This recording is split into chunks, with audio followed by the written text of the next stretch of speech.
Bem, pessoal, vamos então agora à terceira parte da aula, que vai falar sobre a oferta feita ao público e também sobre o regime da oferta no Código de Defesa do Consumidor.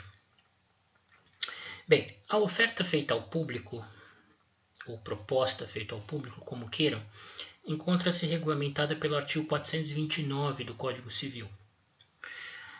A oferta ao público equivale à proposta quando encerra os requisitos essenciais ao contrato, salvo se o contrário resultar das circunstâncias ou dos seus usos.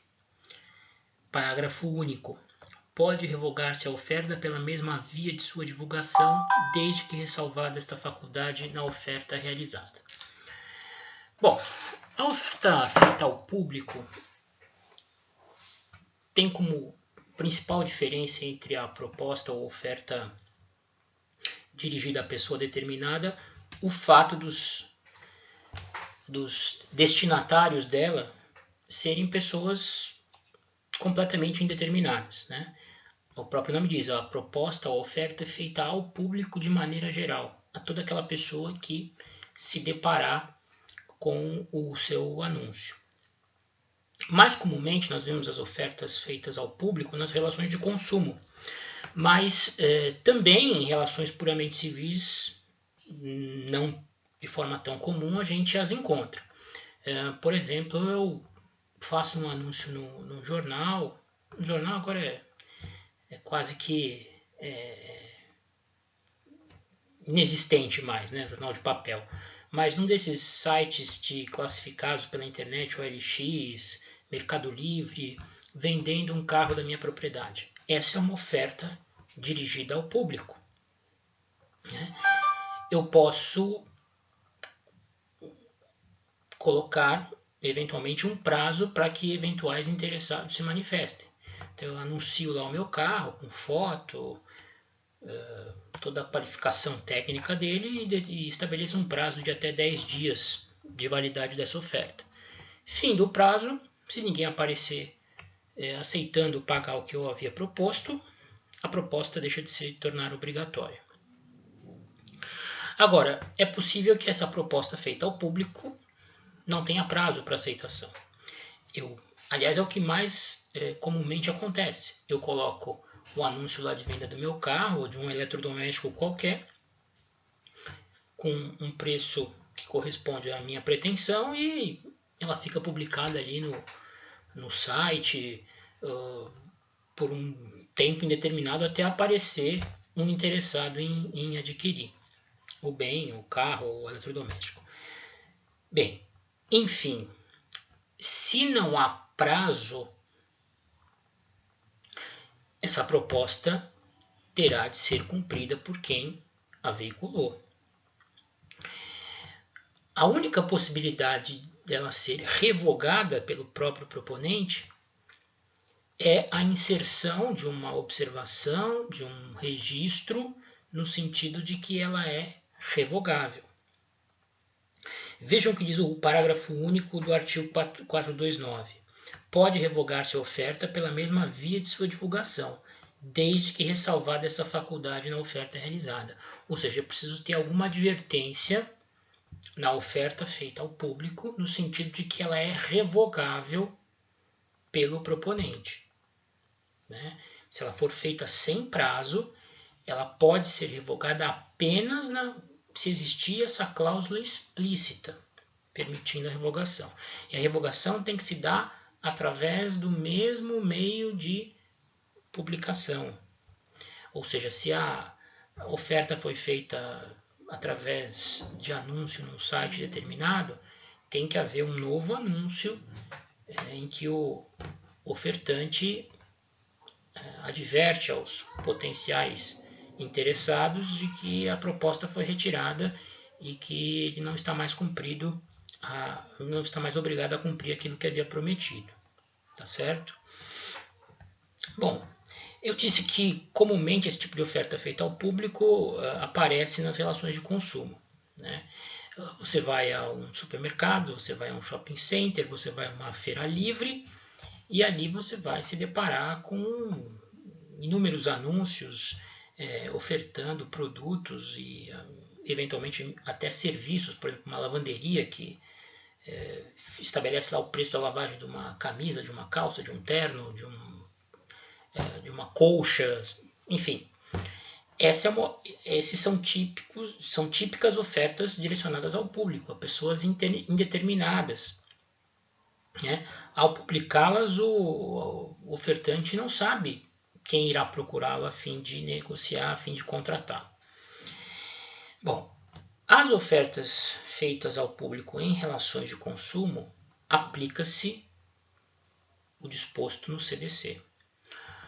O CDC tem, entre os seus artigos 30 e 35, toda uma seção que trata da oferta feita a consumidores. É lógico que não vai dar tempo aqui da gente abordar um por um dos artigos, mas nós vamos destacar aqui o que é mais importante. Primeiro, que o regime da oferta no CDC ele é muito mais rigoroso que o regime da oferta previsto pelo Código Civil.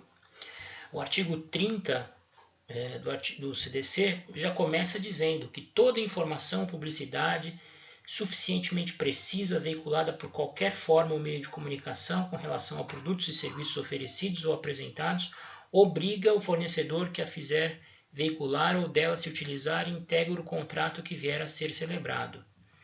Aí prossegue no 31. A oferta e apresentação de produtos ou serviços devem assegurar informações corretas, claras, precisas, ostensivas em língua portuguesa sobre as características, qualidades, quantidade, composição, preço, garantia, prazo de validade, origem, entre outros dados, bem como sobre os riscos que apresentam a segurança e a saúde e a segurança dos consumidores. Ou seja, a publicidade tem que ser a mais completa e mais transparente possível. Tudo que for, todos os dados que forem essenciais para que o consumidor forme a convicção de adquirir aquele determinado produto ou serviço devem estar estampados na oferta. Isso vale também para os rótulos do produto, porque o rótulo ele integra a oferta do produto, porque ali vão estar as características do produto que está sendo adquirido pelo consumidor, né? A sua composição, os ingredientes, os riscos. Por exemplo, você pega aqueles produtos com açúcar, diet, light, que não é indicado para diabético, etc. Então tudo isso faz parte da publicidade que acaba integrando de alguma maneira a oferta. Então o regime da oferta é muito mais rigoroso. O fornecedor tem que ser o máximo possível transparente, transmitir ao consumidor todos os dados que sejam essenciais à formação da sua convicção para a aquisição do produto ou serviço que está sendo oferecido. Agora, a diferença mais importante entre os regimes de oferta do Código Civil e do CDC reside na questão da possibilidade do consumidor, no regime do CDC, exigir do fornecedor o cumprimento da obrigação específica. No Código Civil, se o proponente descumpre a oferta a qual ele estava vinculado, só restará ao destinatário requerer indenização por perdas e danos. Não é possível exigir do proponente no regime do Código Civil, ou seja, nos contratos puramente civis, que cumpra especificamente, que entregue o produto ou o serviço que ofereceu ao destinatário. O destinatário só tem o direito de exigir indenização por perdas e danos que a recusa do proponente lhe causou. No CDC é diferente. No CDC, o consumidor tem o direito de exigir a entrega do bem específico ou do serviço que lhe foi oferecido, ou ainda pode exigir a entrega de um produto equivalente, similar àquele que foi oferecido. Se, por exemplo, o fornecedor alegar que não possui mais aquele modelo inicialmente integrante da oferta. Ou ainda optar pela resolução do negócio, indenização por perdas e danos. Ou seja, o consumidor tem 3 alternativas a seu dispor. Ou ele exige a entrega do produto ou do serviço que foi anunciado pelo fornecedor, ou, na hipótese desse produto ou serviço não mais estar disponível, tem o direito de exigir um similar, né, um equivalente, por exemplo, uma televisão de um modelo parecido com aquela que foi anunciada e o fornecedor diz que não tem mais disponível no seu estoque, ou, como última alternativa, perdas e danos. Tá? Então, a proteção jurídica que se oferece ao consumidor diante de uma oferta não cumprida é muito mais ampla, muito mais efetiva do que aquela que se confere ao destinatário de uma proposta não atendida no regime do Código Civil. Isso é muito importante. Para terminar, toda oferta feita ao público sem prazo, ela fica sempre condicionada à disponibilidade do produto em estoque. Tá? É uma cláusula implícita. Tá? Nas relações de consumo, se a empresa anuncia um determinado televisor da Sony com 4K, tela de 50 e poucos polegadas, enfim, o consumidor vai até a loja, quer comprar, e o sujeito diz, olha, acabou, em princípio o fornecedor não tem como cumprir essa proposta, então ele fica exonerado. Agora, se o consumidor provar que naquele momento da recusa o produto existia, que convenhamos, é difícil, né? Aí ele vai ter direito a exigir ou o próprio produto, e se for no momento posterior o produto tiver acabado, um similar, ou eventualmente requerer indenização por perdas e danos. Tá certo? Espero que tenham compreendido.